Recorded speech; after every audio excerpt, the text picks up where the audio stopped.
if you believe you will heal, you will likely heal. If you don't believe you will, you likely won't. This isn't magic. And if you just believe positively, it doesn't mean that all of a sudden tomorrow you could be healed, but your body will start moving you in the right direction. And it might not be tomorrow, it might not be 3 days from now, but all of a sudden 3 months from now, boom, you could have a breakthrough and say, oh, wow, I realized, wow, I'm 50% better. Today's episode is very special to me and almost surreal because I have Dr. Josh Axe here today. And when I first started out my podcast producer, Drake, he asked me a question and said, Bethany, make a list of your wish list guests and who would you just love to interview? Just name them. And Dr. Josh Axe was at the top of my list. And it's crazy because he's here today and I'm interviewing him. And it was such a treat. And I cannot wait for you guys to listen. And in case you guys don't know who Dr. Axe is, he is a certified doctor of natural medicine and clinical nutritionist and has been a regular guest on the Dr. Oz show, covering topics such as the gut microbiome, weight loss, digestive health, leaky gut, and candida, and also covers herbal medicine. He is the author of several books, including Eat Dirt, the Keto Diet Cookbook, as well as his latest Ancient Remedies, and is even coming out with a new book in 2024 called Think This, Not That. Dr. Axe is also the host of his very new podcast, The Growth Lab, and covers topics on how to heal beyond just food. And in today's episode, we cover an array of topics, including mindset medicine and how the mind can truly help heal your body. We discuss FMT, and if you don't know what that is, it is fecal matter transplants for gut health.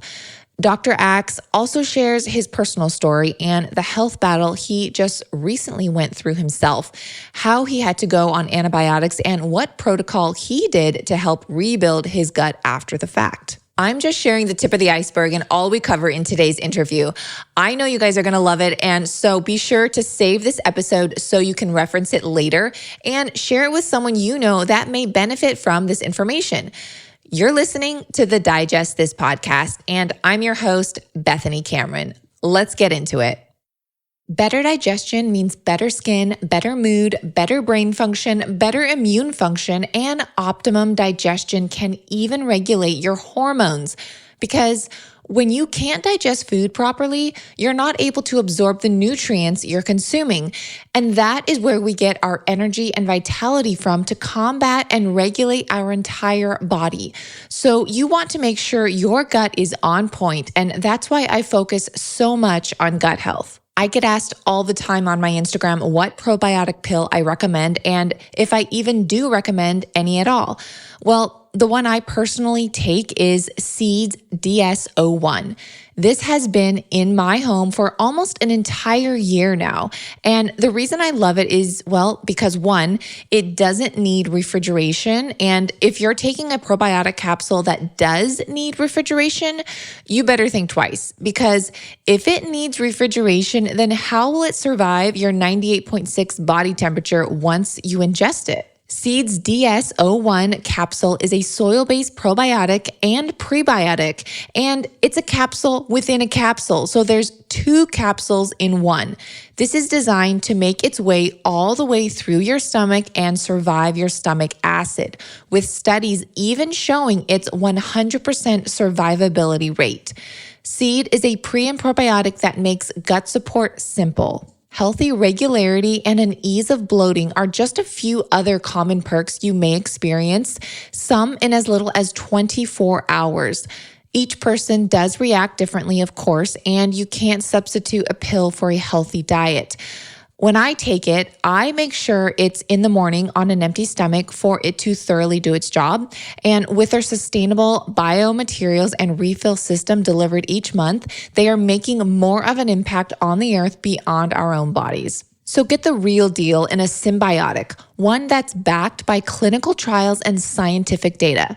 And you guys know I have a code for you. So if you visit seed.com/digest, use code DIGEST to receive a whopping 30% off your first month of Seeds DS-01 Daily Symbiotic. Again, that's seed.com/digest and use code DIGEST. seed.com/digest and use code DIGEST. Can you take too much sodium? I get asked this question all the time on my Instagram. And well, before I tell you the link between sodium levels and stress, I also want to tell you that the reason I went into a coma back in 2018 was due to low sodium levels, believe it or not. In fact, when they checked my sodium levels in the emergency room, they were off the charts low. This is just one reason I personally take electrolytes every single day. And yes, I even salt my smoothies and every meal. But low sodium can also cause a number of other factors, including stress. Cortisol is a hormone released during times of stress that affects nearly every process, including our mental state in the body. High cortisol, in fact, has been linked to depression, fatigue, and stress in both men and women. So where does sodium come in? When someone is sodium deficient, their cortisol levels go way up. That's bad news for your mood. Sodium deficiency triggers your adrenal cortex to start pumping out aldosterone. And aldosterone tells your kidneys to retain sodium. This is a useful survival mechanism, but it's not good for long-term well-being, and high aldosterone not only raises blood pressure, but it's also linked to clinical depression. This, again, is just one reason why we all need to make sure our sodium levels are at their peak. The confusion of too much sodium in the body comes from the type of sodium. Refined iodized salt is really what we should be staying away from. So like the little tiny fine salt that you probably grew up on is probably not the best type we should be consuming.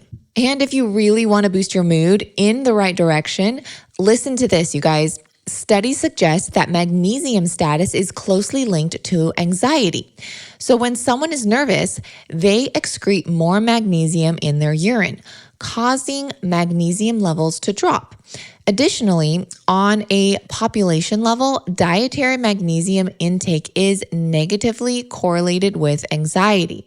So in times of stress, magnesium supplementation is so important. Element provides not only sodium and magnesium, but also potassium, which is helpful in blood sugar regulation, kidney health, and bone density. And the exact ratio Element puts in each of their electrolyte packs is science-backed, resulting in the exact amount we need. Adding electrolytes is a great way to replenish and rebalance your body, mind, and mood. However, most electrolyte drink mixes contain added gums, sugars, colors, and even added oils, among many other unnecessary ingredients. I'm really picky about what goes into my body. So what I choose is Element's raw, unflavored electrolyte mix. Element's unflavored version contains a science-backed electrolyte ratio of salt, magnesium, and potassium. That's it. Just those three simple ingredients are in their raw, unflavored packs. Sometimes I like to add a squeeze of grapefruit for a burst of flavor, or simply just drink plain.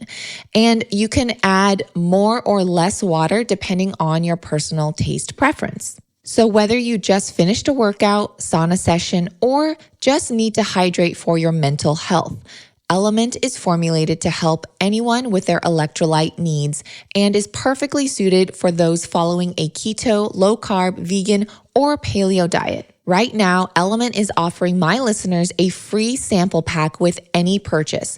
That's 8 single serving packs free with any Element order. Just go to DRINKLMNT.com/digest to get this offer. Element also has a no questions asked refund policy, so you can try it totally risk-free. If you don't like it, they will give you your money back, no questions asked. You have nothing to lose. So go to drinkelement.com/digest to get this amazing offer. That's DRINKLMNT.com/digest. Thank you so much, Dr. Axe, for coming on the show today. It is just surreal to have you, and it's an honor. Hey, Bethany, thanks so much for having me here today. Before the interview, I was jumping on your social channels and so impressed with all the incredible advice you're putting out there on how to heal. So thanks for having me. Yeah, well, I know my listeners are so excited to hear. And before we dive in, I have some not crazy questions, but pretty crazy good questions, I guess you should say, just about different health things, anti-inflammatory foods, and just some advice for some people going through the weeds. But before we get into that, you had a recent health scare, I guess you should say, and you shared about it on your new podcast, which is the Growth Lab podcast, which you just started. So can you share about that? Yeah, absolutely. I used to oftentimes on podcasts or when I was teaching a lecture share about a health crisis where I was helping my mom and also patients and other people overcome health issues. But this is really the first time in my life I'd had a really, really serious health battle. And so it happened because I'd injured my back lifting weights, and I went in to get something that's actually all natural. It's natural medicine. It's called PRP and stem cell, and get that injected in my back. And when I got it done, and by the way, I think it's really safe and effective for most people, but when I got it done, somehow my disc got infected. Now, it took me 4 months to figure this out, and I went from being able to deadlift and squat and swim and cycle and being in the best shape of my life to and throwing my 2-year-old up in the air to all of a sudden it was like I had major pain, and then I had to wear a back brace, and then I couldn't walk. And so I went in and got an MRI. Had to have an ambulance pick me up, bring me in, get an MRI, and they found out that I had an infection, not only in my disc, but it actually had gotten in my bone. And so the infection, it's called osteomyelitis, where the infection starts eating away at the bone. Also had an abscess there, and went from, I was actually my wife and I lived between Puerto Rico and Nashville, Tennessee. I was in Puerto Rico at the time, I knew a doctor there in Florida. I met with an infectious disease doctor, and he told me, he said, listen, this has been, infected for 4 months now, and this is really serious. You may be permanently disabled. And I said, and my wife and I both have a really strong faith in God, and we really believe that, your diagnosis is not your destiny. And so for us, we just spent time in prayer and really believed that I was going to be healed. I was going to get back to where I was and even better than before. But I got this diagnosis. And the other thing was I started doing everything naturally for a couple weeks before doing anything conventional, and it still wasn't getting better. It was crazy. I got in a hyperbaric oxygen chamber for 2 hours a day. I would get 4 hours of IVs a day to help kill the infection. So I did silver, I did a lot of ozone, methylene blue, all kinds of natural remedies. I was eating perfect. The only thing I ate during this time was steamed vegetables and meat. Was the only thing I ate. For the most part, taking all these supplements, still didn't fully get better. And then I started also doing some, by the way, this is kind of, in ways it's difficult for me to share because I had not taken a medication since I want to say a senior in high school. And so I'm 42 now, so it had been 18, had been so many years, but I did, they actually recommended taking around 12 weeks. So that's 3 months of antibiotics. Because by the way, if many people don't know, if you have a spinal infection and the infection's in your bone around your spinal cord, it's really serious. The other thing that's so difficult about treating it is that there's almost no blood supply, and it's hard for anything to get there. So that's why people tend to do doses that long. But I did a lot of research, and I found out that if I could do hyperbaric oxygen therapy with red light therapy and all the other things I was doing, I could probably cut my time down of doing it. So I did get on those for 4 weeks, but that's all I did was 4 weeks rather than 12. And during that time as well, I was doing all these other things. And then it was around Thanksgiving, all of a sudden I started feeling a little bit better. And then around Christmas, I started feeling quite like I noticed some improvement there too in my back. Here's the crazy part though. I didn't walk for 10 months.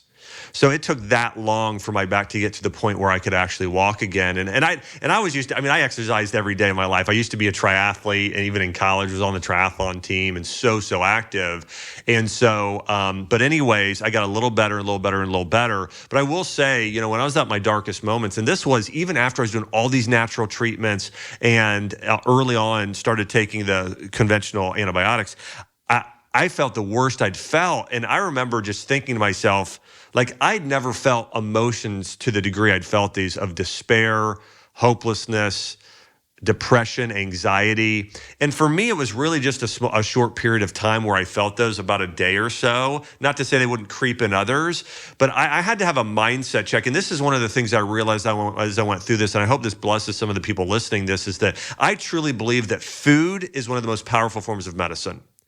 But I think our mindset, or mindset medicine, is even more powerful because, I've worked with tens of thousands of patients over the years, helping them reverse diabetes and autoimmune disease and a number of health problems.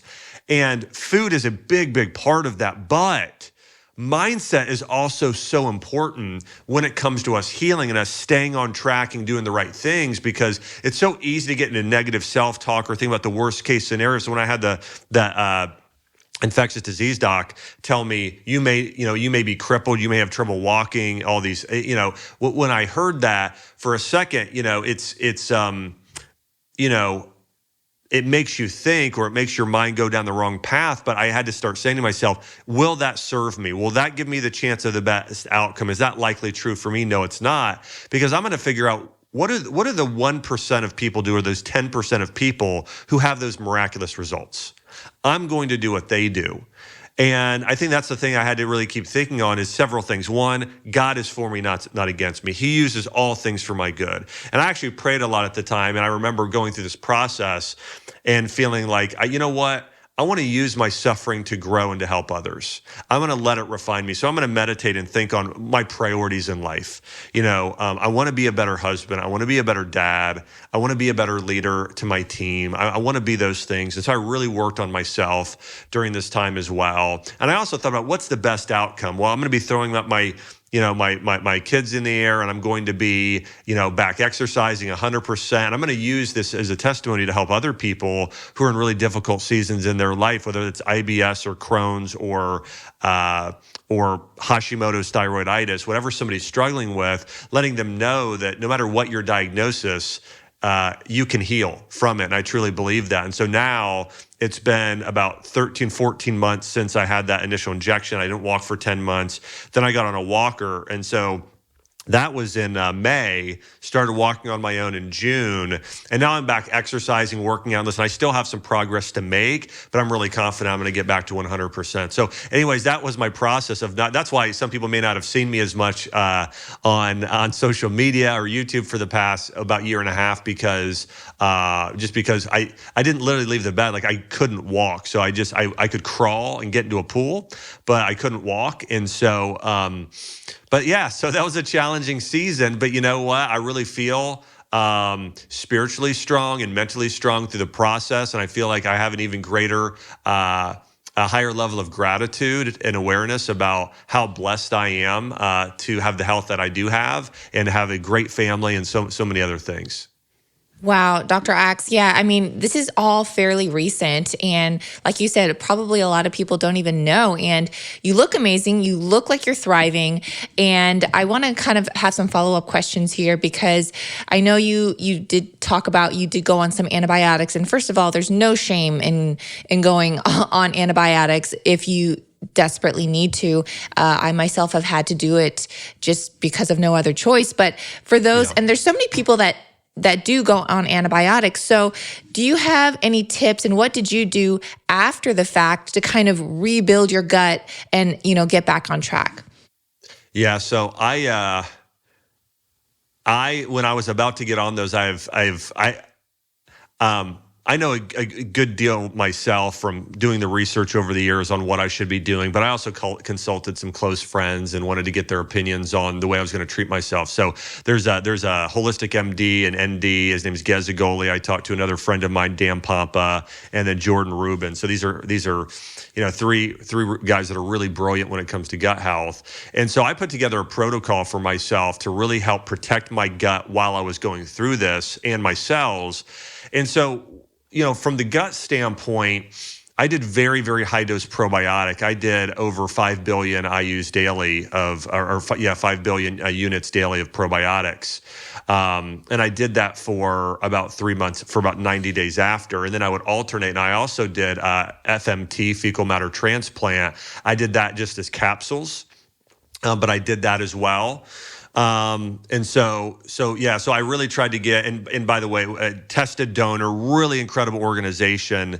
I did FMT, I did soil-based probiotics. I did another really diverse, about 30 to 35 strain probiotic. And I used Ancient Nutrition as sort of those SBOs, and as the wide strain of the FMT, that was a different company that I used there. And I think that was really big. I think doing the combination of FMT with really high dose probiotic was really, really significant, because I started having normal bowel movements probably. I mean, I talked to someone else who'd had a similar issue as mine, and they had loose stool and digestive issues for over years afterwards. And I really, my stool got normal probably 90 days later. And so, but I really think, and now listen, sometimes it might take you 9 months, and that could be normal too, but I do think that was really important. I did 5 grams of L-Glutamine twice daily. I did bone broth protein once to twice daily. And that, so really I focused on gut lining and then also the microbiome. My diet consisted mostly of vegetables, mostly steamed. Sometimes I would bake them with something like a coconut oil, but lots of vegetables, some berries, and lots of wild organic meat. And and I would do some garlic, onion, cilantro, parsley, some of those sort of things too, but that was pretty much it. No grains. The only grain I did, which wasn't the first, I didn't do grains for the first at the beginning. But then I started doing some rice congee. And by the way, in working with patients over the years, I've discovered that some people don't do well with grains, but if they're going to do well with one, and I think some people do, rice that's cooked for a very long time in a slow cooker is the one that I'm not saying everybody, but the majority of people, myself included, will digest the best. I might have done a little bit of sweet potato and butternut squash too, as well. But that was really the majority of my diet was that right there. I mean, that's all my diet. And that's not even the majority. That was it, was right there. And then I started doing a lot of turmeric. And then I also read a lot of literature on how antibiotics IV, those are more gentle on your gut than, let's say, taking it orally. But, which there's some really good research of that. But that can be harder on your mitochondria of your cells. And so it can cause more oxidative stress and aging on the body. And so I did a lot of glutathione. And I would do that as both glutathione and NAC, like a form of N-acetylcysteine. And so I would do a lot of things to support oxidative health in the body as well. Ginger, I would do some of that too, just for digestion as well, sort of a mix there. I think that's the majority of it, really. One other thing I took, I'm a big fan of organ meats, and so I did a lot of liver capsules. And because my testosterone got low, because I didn't lift weights in such a long time, it took a year. There's a I think it's called what's it called? Male Performance. Ancient Nutrition has a liver, testicle, kidney blend. Like it's a glandular blend for supporting hormones in men. I took that as well, and I actually noticed a tremendous difference with that too. They also have a female blend, and so people could go to Amazon or Ancient Nutrition and search organs or glandulars. There's an organ blend too, and a liver. But I really think that one of the things that happens when you get on antibiotics is it affects your B vitamin levels pretty significantly. So I was doing, liver and organ meats are by far the highest foods in B vitamins and iron, and also, really supporting my blood too, I think was really important as well. So that's primarily the program I followed, and I feel like it worked well. Yeah, well, that's some great encouragement, because for those that are antibiotics and are scared, I mean, you can definitely heal and overcome. So don't ever be afraid of that. And to me, your diet sounded amazing. So I would eat that right now. And so also for FMT, for those that don't know, that's postbiotics, correct? Is that the same terminology? Well, so what FMT is, it's fecal matter transplant. And so the way this is traditionally done, and by the way, I read some on your Instagram that you talk about, you talk about poop. So we'll talk about that a little bit. Go for it. So all that being said, what happens is, probiotic supplements are incredible, but your own feces have not just 30 strains, it might have 500 or 5,000 different strains of microorganisms that you cannot get in a supplement. So when you take an antibiotic, it's and by the way, this is why I avoided it for 24 years. I didn't take anything, single medication. And so when I took it, I held out. And by the way, I recommend do everything in your power not to take antibiotics. But sometimes you have to, and if you do them only as long as is necessary. So all that being said, what you can do is you can find a donor who has and use take their own poop, and what they'll do is they'll insert it in you as a suppository to help recolonize your bacteria. And the research on this shows that a lot of people who have been diagnosed with C. diff, it's a bacteria that can cause major issues, especially with people with Crohn's and colitis, and so it's an infection you can get in your colon, and the research shows this is the most effective way to combat infections in your colon is FMT, specifically with C. diff. And so they can do it as a suppository, but also you can make these fecal capsules.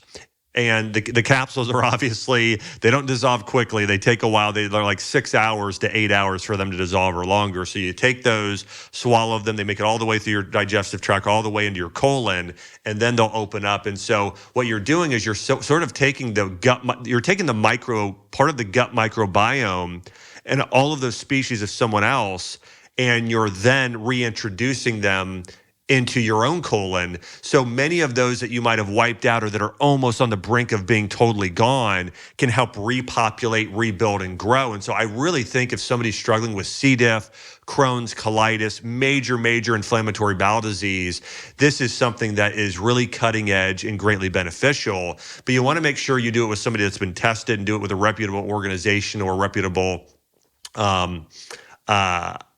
physician who's done this. There's a Dr. Shepard in Tampa, Florida, I know, who's had some great success and with this, and there's other organizations that are more international, but that's what it is. It's fecal matter transplant. So your transplant, think about organ transplant. I mean, in a way, your microbiome acts as an organ in your body. I mean, all those different bacteria. So you are transplanting the organ, the bacteria of someone else into your own gut is the idea. Yeah, and I even heard studies that they can take a poop from one person, put it into another person, obviously like an FMT, and not just for gut, gut health, but they took a happy person and they put it into a depressed person, and that person became happy, or like a thin, fit person, they put it in an overweight person, that person was able to start losing weight and things like that. Have you heard that? Yeah, I've read the same research. Yes, and by the way, there aren't numerous studies on this, but there are case studies and a few case studies that do show this. And so I do think there's again, I always say this, like, don't expect that. Hey, I'm going to go take if you need to lose weight and you have a friend that's really thin, and going and getting their poop and using that for your own microbiome. Again, the big thing is go get tested. Go have somebody.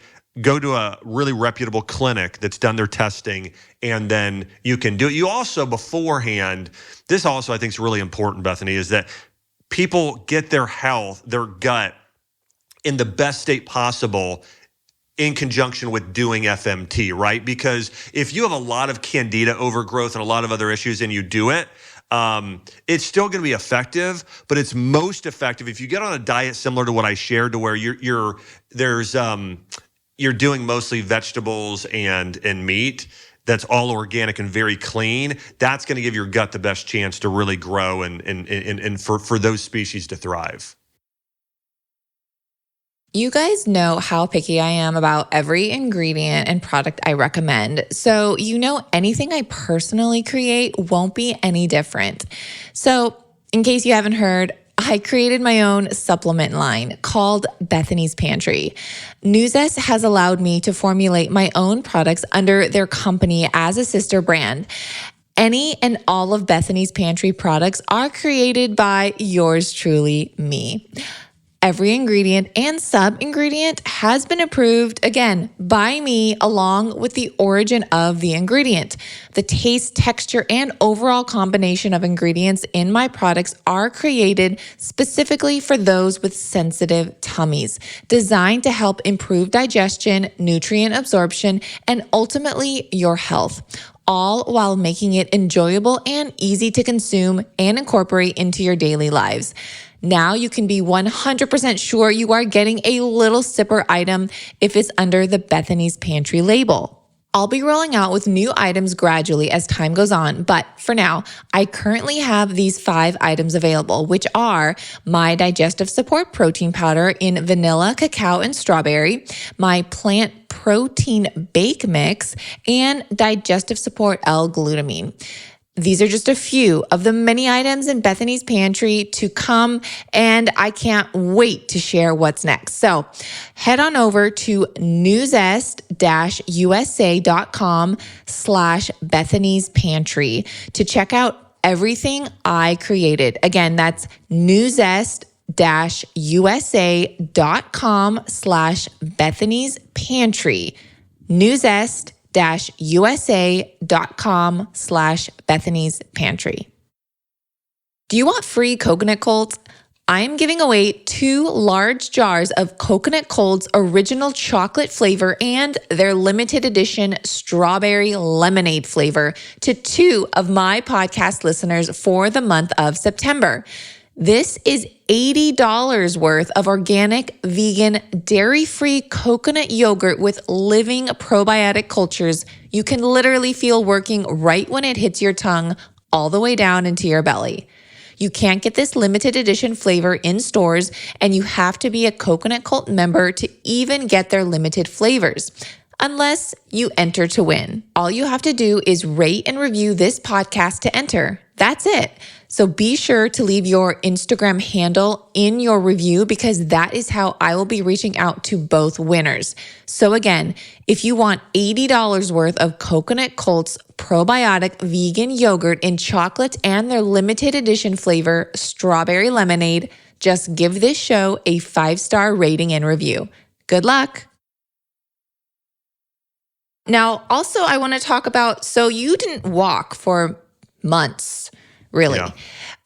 How did you gain back that strength? Because there was a time in my life where I was pretty much in bed for about a month straight, and just a month just took me back. So how did you get back that strength, and any advice for those that are trying to rebuild their physical strength? Yeah. So for me, I'm eating clean, I'm lifting weights, and I've got a big purpose in my life. And I think that's one other thing too, I just want to throw out there for people. Sometimes we feel lethargic and tired. And at first I'm like, I'm just so tired, but what I did is I really tried to focus on, like God's got a plan for my life. I'm called to help serve people and love people and help teach people how to live the best life possible and how to heal themselves. And by the way, when I was going through this, one of the things I realized too is I'm not going to have a victim mentality. I'm not going to I'm going to do everything to realize that I'm a victor, not a victim. And so I I actually went back. I went back to I went to Johns Hopkins University. I got a degree, a master's in the science of leadership while I was sick. I wrote a book. I continued to help run organizations. And so I just want to say too, I had one friend who told me, he said, if I were in your shape, I'd be eating Cheetos all day and 7-Up. I said, I feel like that actually sometimes. I have a few days, a few moments where I feel like but I got to I have one life to live. And so that being said, I think having a purpose, like for me, I operate with this idea, with this truth that I know what I'm called to do as part of all of humanity. And as I go back to the Bible, it's love God, love people, make earth a heavenly place. We're originally called to take this beautiful Garden of Eden, imagine the most beautiful place ever. Maybe it's something out of the scene of Lord of the Rings, like Rivendell or Lothlorien. And this is our future home still. There'll be a new heaven, a new earth. We're doing everything we can to beautify this place, to love people.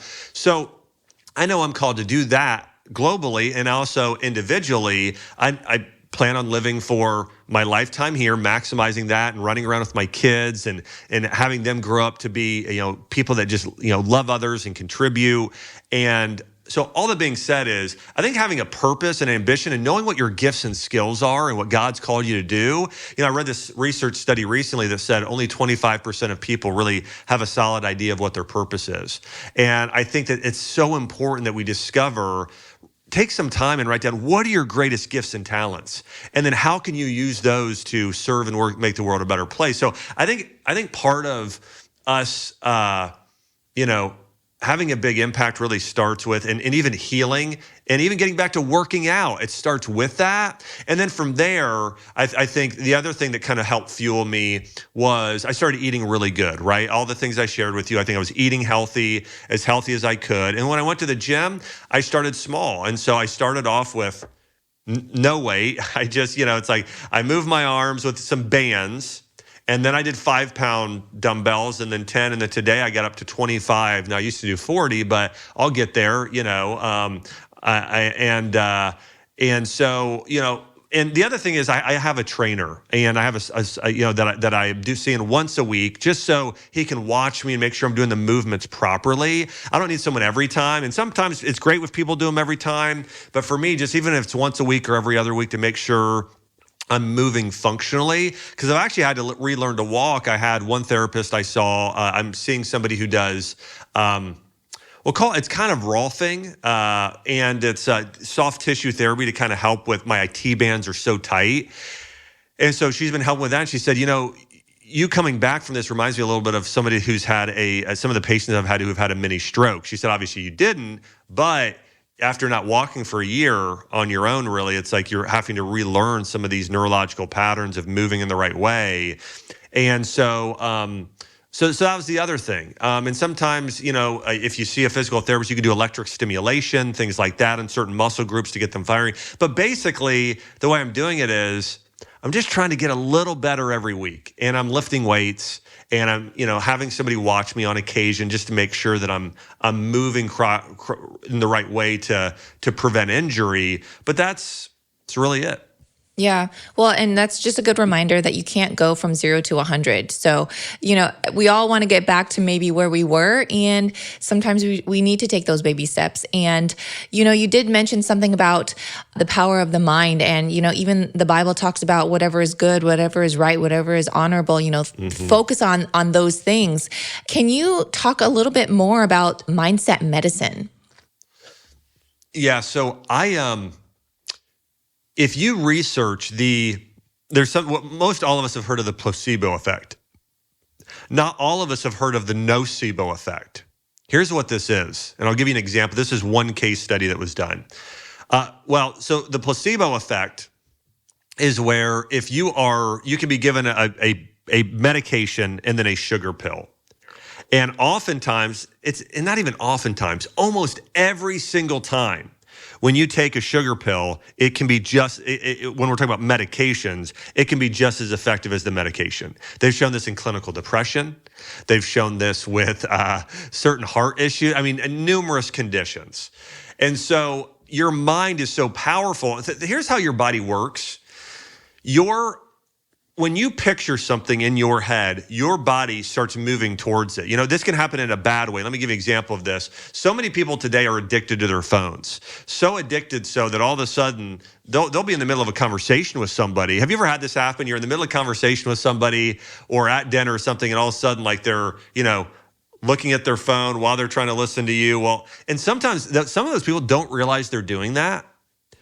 And by the way, I did this myself once. I was at the dinner table and I realized why do I have my phone? I need to connect with my family. And so I just now it's hey, I've got it over here now. But all that being said, your mind, 95% of our habits and our actions are unconscious.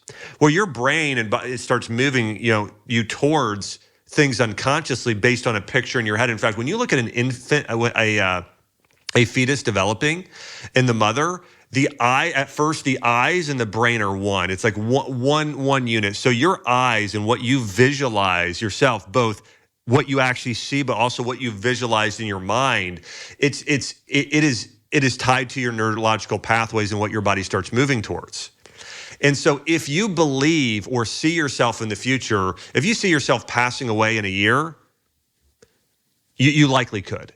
And there was a case study done on a man, and he was given 3 months to live because they said you have liver cancer. And the man died 3 months later. They went into the autopsy. By the way, you could look this up. There's an actual medical case study.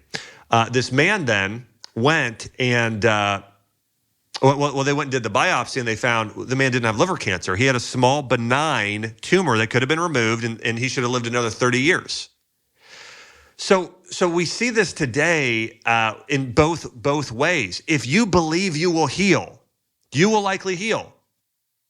If you don't believe you will, you likely won't.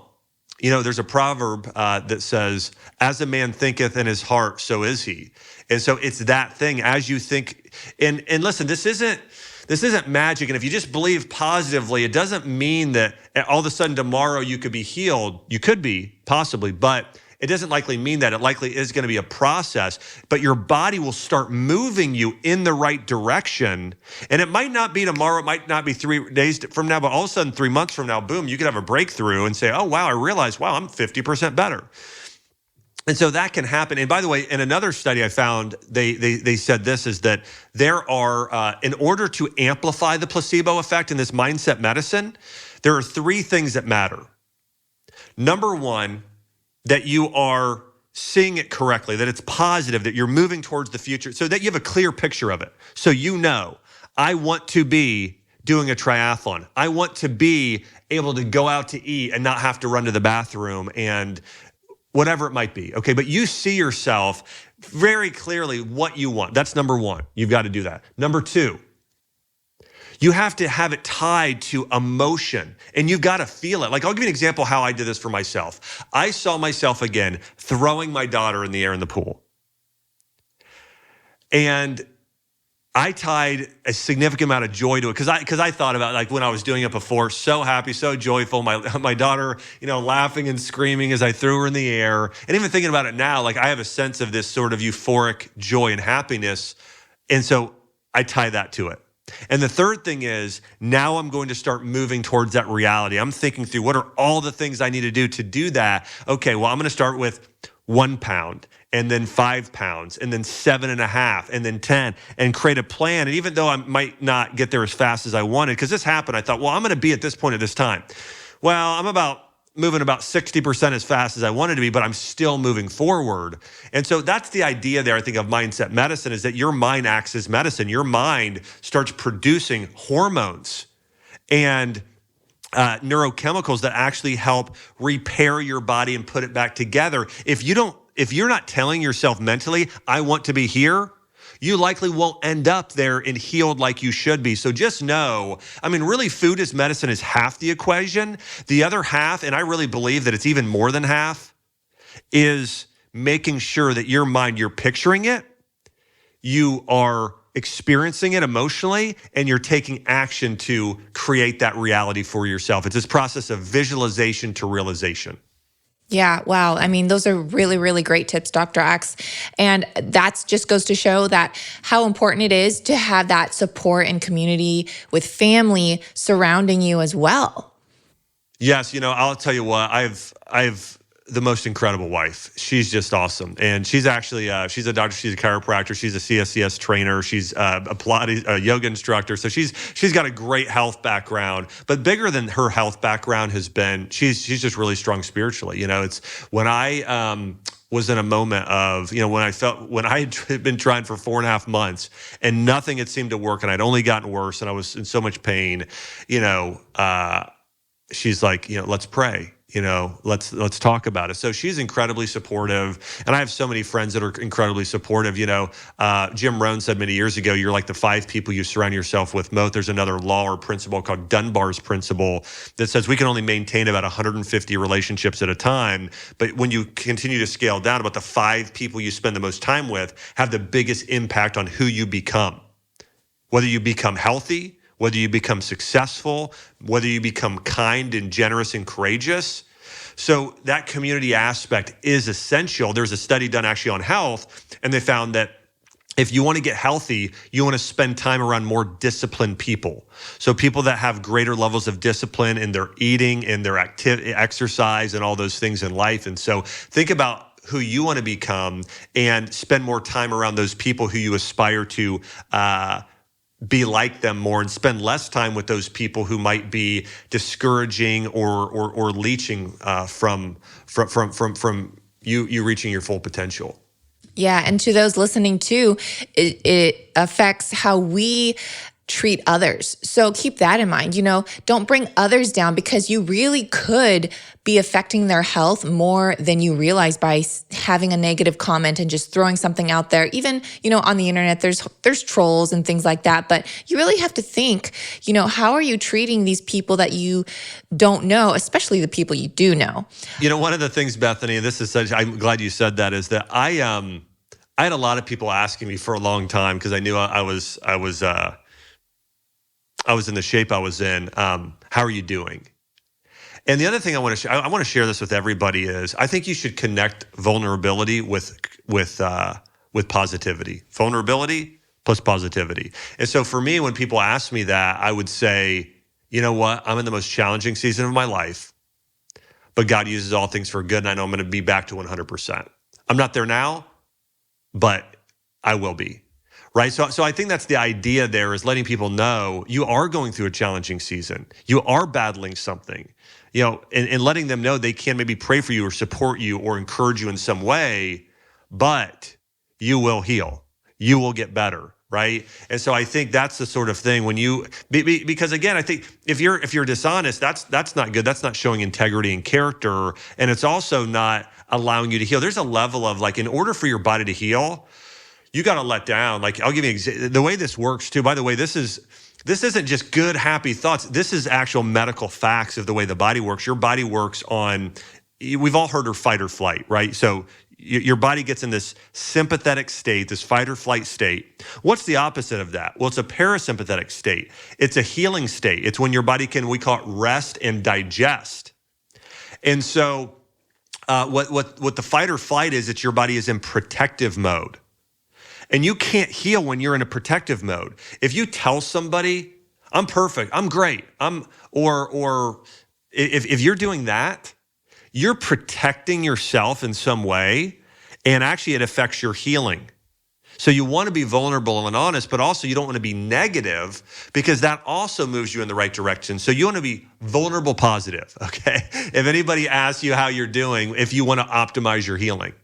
Vulnerable positive. Okay, that's a really good tip. And also, kind of just piggybacking on how our mind works. Now, I know that, our mind affects how our body and our gut feels, right? Like if you ever watch like a horror movie and then your gut is like, oh, like I feel like I'm going to throw up from, whatever you're watching. But isn't it also true that if we have a wrecked gut, that can affect how our brain thinks, like brain fog and even like irritability and things like that? Yes, significantly, right? We see that even 95% of your body's serotonin is produced in your gut. So one, if your gut is unhealthy, it really affects your brain. And also if your brain's unhealthy, it affects your gut. So it works both ways, this sort of mind-body connection.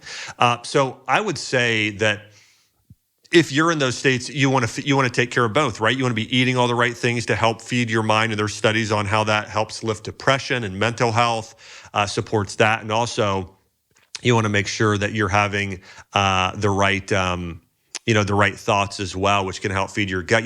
When I look at TV today, Bethany, I'm not sure how old you are, but I grew up in the 90s, and I always looked forward to my parents. We would watch these shows. It was called TGIF. Thank God it's Friday. I was on ABC, and we'd watch like Family Matters and Full House or Step by Step, and this guy Steve Urkel was on, and I just remember we laughed a lot, right? And there almost every sitcom then was sort of a comedy.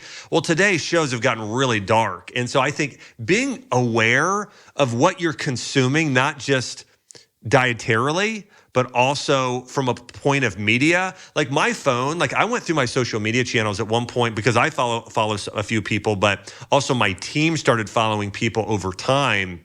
And I went on there and I said, you know what? I'm going to delete every account that doesn't help me grow and doesn't make me more wise. And not to say I deleted people that I don't always agree with, but if I started following people that were really more positive. And so I started following a lot of accounts that posted Bible quotes. I followed a lot of psychology accounts on positive psychology. I started following wise philosophers. I started following a lot of just inspiring people. Tim Tebow, all the amazing things that he's doing out there today, or I don't know, just new. So I followed a lot of, some great people in the health space. But I said, the only thing I want to see on Instagram are things that really feed me and help me grow and help me heal, but help me think the right way. The same thing, the music I listen to, it's positive. It's either praise and worship music or sometimes like a beach mix or something like that, something that's positive.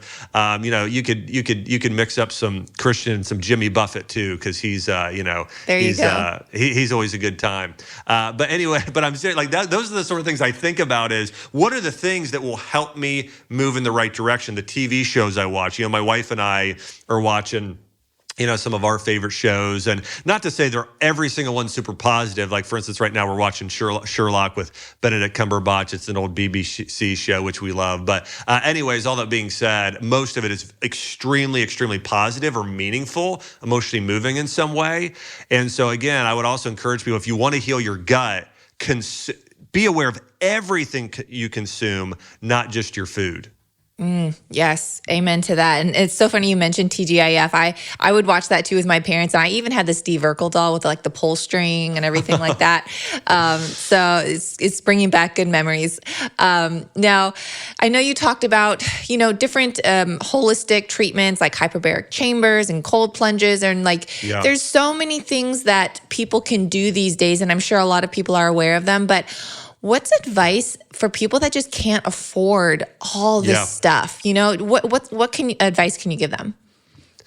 What's even more powerful than any of those therapy? By the way, I just did a Growth Lab podcast on a lot of things you talked about. I went through cold plunge and infrared light and sauna and PEMF and kind of you name it, vitamin IVs. And if people want to check that out, by the way, I put out a lot of these videos on YouTube and iTunes and Spotify. So you can look up Dr. Josh Axe, The Growth Lab. And I've actually got Carrie Underwood coming on tomorrow, which will be fun. And then Tim Tebow. And we got a lot of great people coming on, which I'm excited about. We did a good one with Vani Hari, known as the Food Babe. But all that being said, those things are great. Those things are great.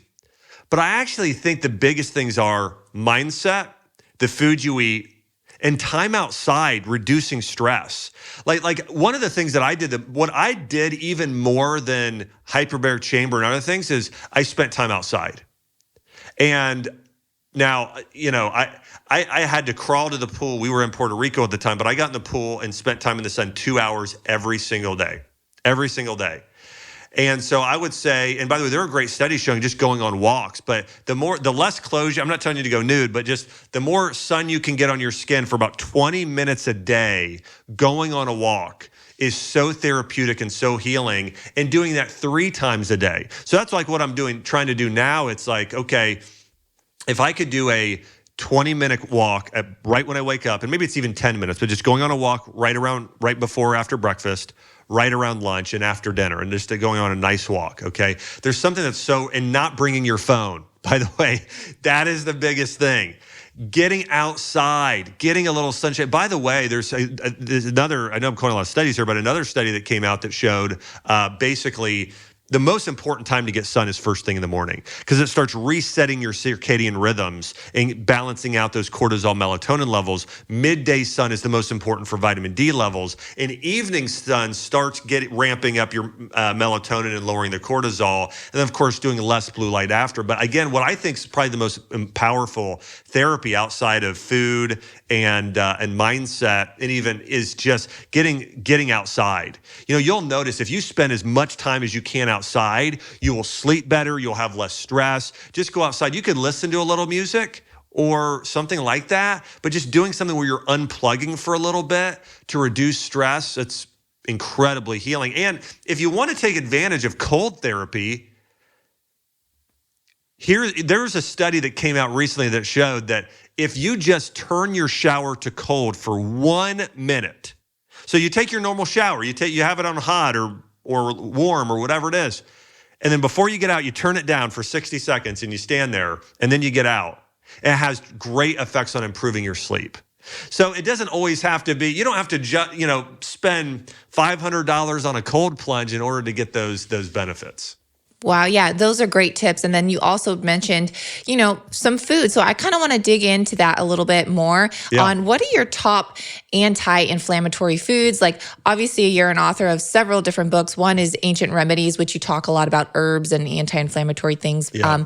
So, for those that are just trying to clean up their diet and trying to heal through, incorporating better foods, what are some tips you can give? Yeah. One of the things I think that, if somebody is really stuck in their health, I think seeing somebody who can properly diagnose what you actually have going on is really valuable. And I actually think acupuncturists are the best at doing this. They could tell if your body internally is too hot or too cold, or if it's too damp or too dry. I found a lot of people with gut issues, there's dampness, which means there's sort of candida yeast, certain type of overgrowth. And then also oftentimes their body is too cold. Now, sometimes they're too hot, but it can also be too cold. And so, and the reason I bring this up is it can make a difference in the herbs you take in terms of what's causing your gut. So for instance, IBS-D, IBS with diarrhea, it's almost always dampness combined with cold.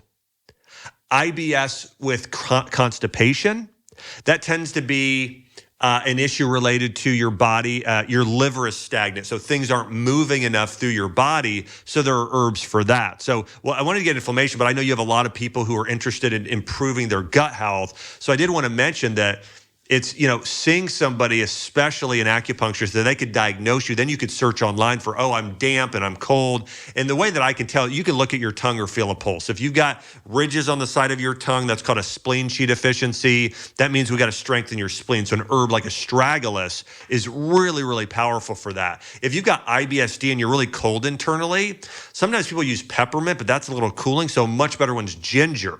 Doing a lot of ginger constantly all day. If you're cold internally and you tend to have kind of loose stools, and just ginger. You could also do some galangal and cinnamon, things like that. But you got to start warming up that digestive tract as much as you possibly can and generating some heat. Getting in a sauna actually would be good, a dry sauna for those people especially. And then if your body has a lot of heat, I would say, peppermint is very good. Fennel is very good. For those people specifically, eating a lot of celery, even if it's cooked, is going to be very good. But generally, my favorites for gut health are ginger, galangal, turmeric. They're all relatives of each other. Those are at the very top. I mean, rosemary also has anti-inflammatory benefits, which I think is good. Would you recommend them taking them as a fresh herb, or can you get them in capsule form, or what would you suggest? How I like ginger the best: a hot tea. You just make ginger tea and you just sip on it all day long. That's how I like ginger the best. Turmeric, I like it combined with black pepper or another warming herb or spice. You could do that as a tablet. First thing in the morning, your body is going to have optimized digestion, probably highest rate of absorption for most people. So you could do that. And if you want to do a double dose, one in the morning, and you could do one in your evening meal as well of turmeric. Galangal, similar thing. I think you could do that either as a tea or do that in supplement form. But that's got a lot of benefits. That even has benefits for things like your immune system, antiviral benefits. There's one study done on it for COVID in Asia that showed some benefits there too. So galangal is one I think we may see rise in popularity here in the future. And if your digestive system is just weak, I would recommend about 2,000 milligrams a day of astragalus, just for long term, for a good 6 months or more, is a very good one as well. Okay, awesome, yeah. Yeah, and then anti-inflammatory, again, which we're just talking foods here, it's meat, vegetables, berries. I mean, and some other fruit too. I mean, pineapple, kiwi, figs, they all have these enzymes that actually have really strong anti-inflammatory properties. Tart cherry, or you could do tart cherry juice powder. That actually is very good as well for reducing inflammation. And then, of course, bone broth. But I would say bone broth, wild salmon, grass-fed beef, some chicken, vegetables cooked. If you've got digestive problems, almost every time you want to do cooked, whether it's baked or put in a soup or steamed. I'll steam vegetables and have them with some hummus, something like that, or sprinkle on some sort of seasoning. But I would say, reducing inflammation. Do a lot of those herbs and spices, I think, are going to be the best things you can do. And taking even some probiotics might have some benefit, because when your gut is healthier, it is going to help in a way reduce inflammation. But those are the big ones. Yeah. And you had previously mentioned L-Glutamine too, when you were healing as well. And so can you elaborate on that and what L-Glutamine does? Yeah, so I when I do, like this morning when I did my my diet, here's how my diet looks almost every day right now. I do some sort of a smoothie, but it's not like cold fruit. I put in a few 2 tablespoons of goji berry powder, and then I do bone broth protein, and I do multi-collagen protein. And what those have is a lot of collagen, which collagen consists of proline, hydroxyproline glycine, and a little glutamine actually. And it's part of 70% of your gut lining is made up of collagen. A lot of people don't know that. So if you want to restore your gut, you really should try and get some collagen. So that's the first thing I do every single morning. And so I do that.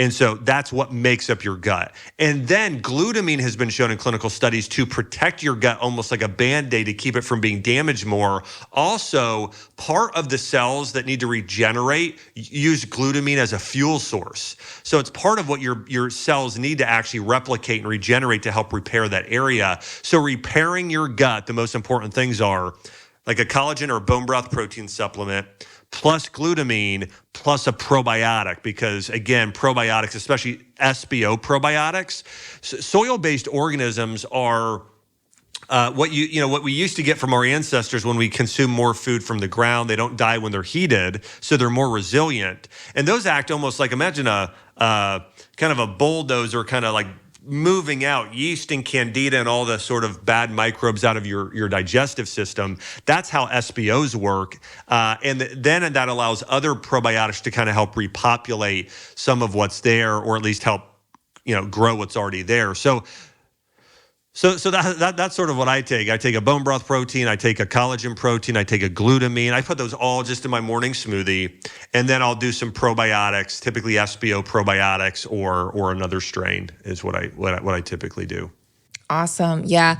Well, and then can you share a little bit of what some warning signs to look out for are when your body is just out of balance in general? And it could be something that people experience every single day and they're just not paying attention to it.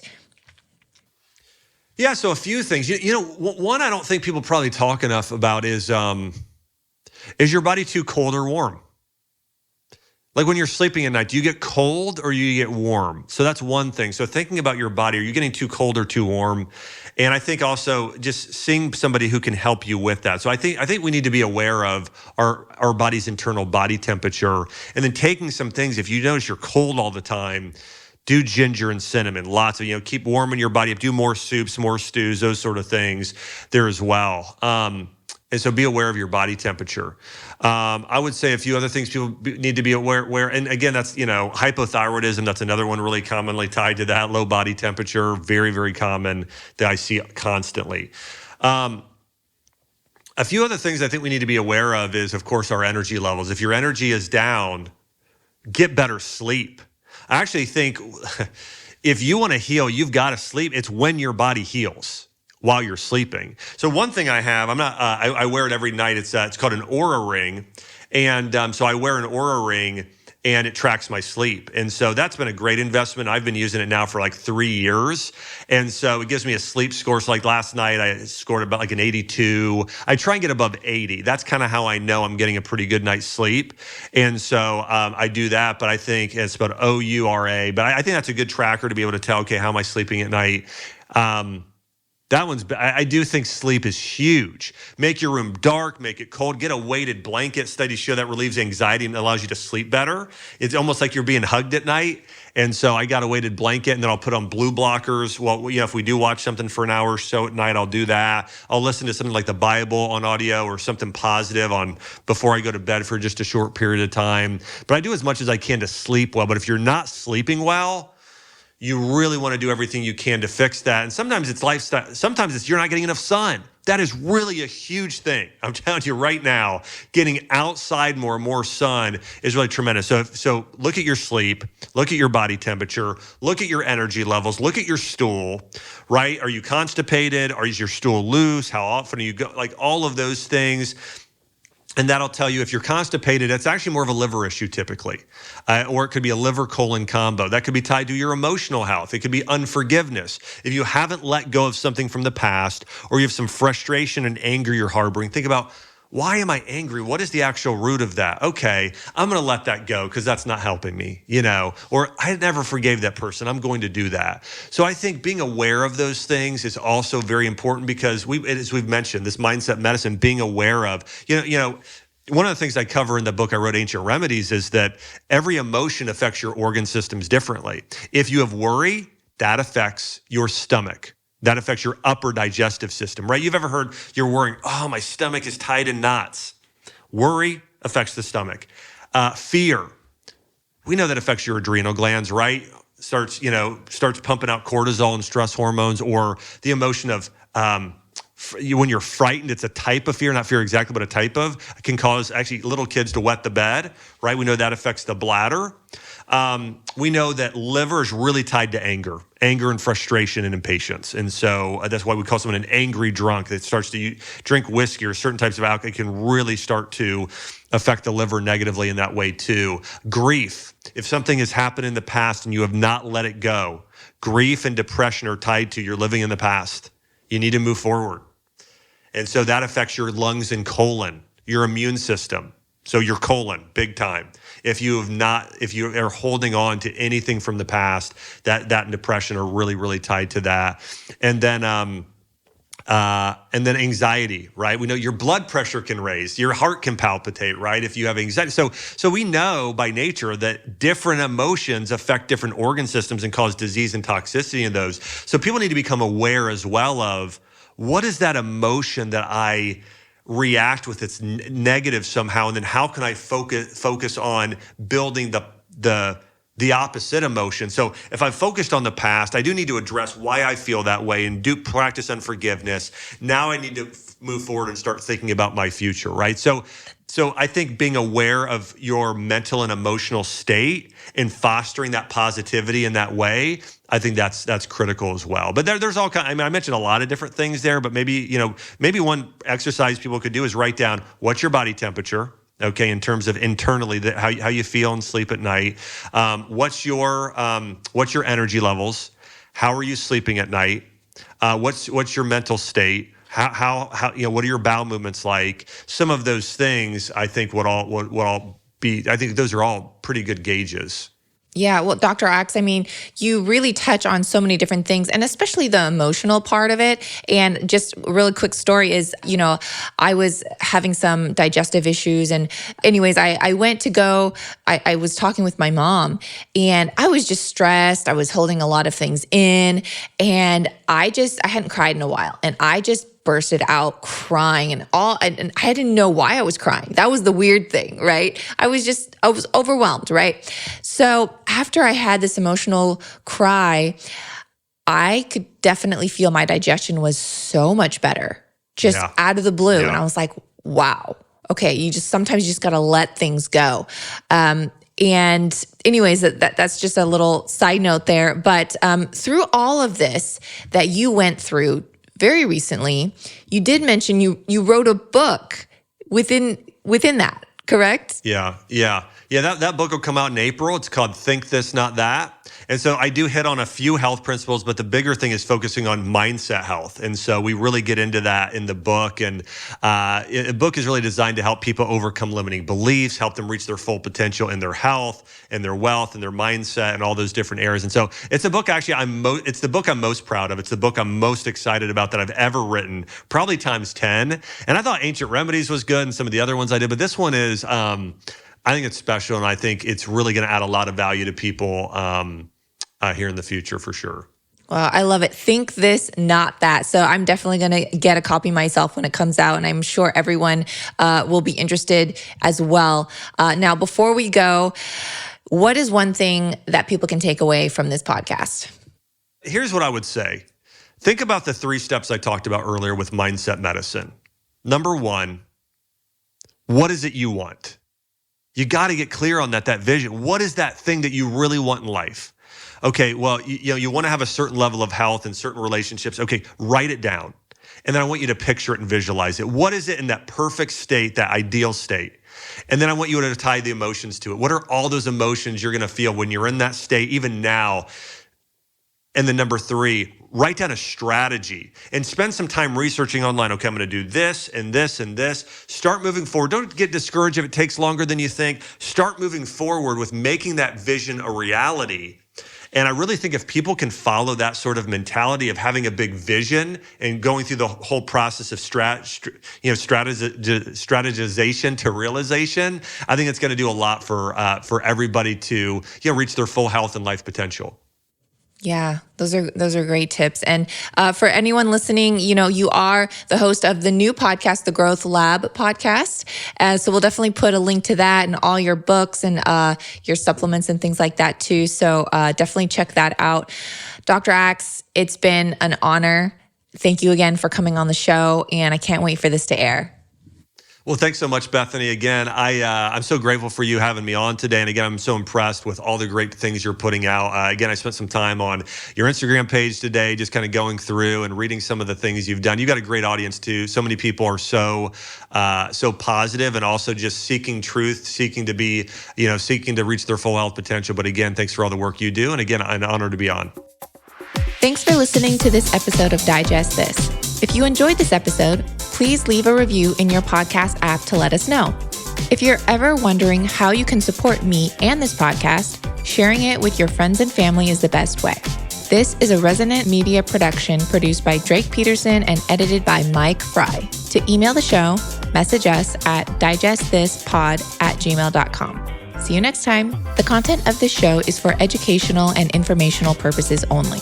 It is not a substitute for individual medical and mental health advice and does not constitute a provider-patient relationship. As always, talk to your doctor or health team first. Looking to build a more robust foundation in your health and well-being? From the producer of Digest This comes one of the most popular alternative health shows on Apple Podcasts, The Dr. Tina Show. Dr. Tina Moore is a naturopathic physician and chiropractor, traditionally and alternatively trained in science and medicine. The show features exclusive interviews with experts such as Sean Stevenson, Mike Mutzel, Mark Groves, and even solo episodes covering metabolic health, pharmaceuticals, chronic diseases, long hauler syndrome, and pain management. Dr. Tina delivers the information in a no-nonsense, real-world style, and she has the science to back it up. The Dr. Tina Show is edgy, entertaining, and informative. Every episode will leave you with a new pearl of health wisdom to expand your knowledge base. When you're empowered, you can do better for yourself, your family, and your community. Resilience is the name of the game, and Dr. Tina is here to guide you on your way. Listen to The Dr. Tina Show today on your favorite podcast app. New episodes every Wednesday. Produced by Drake Peterson and Resonant Media.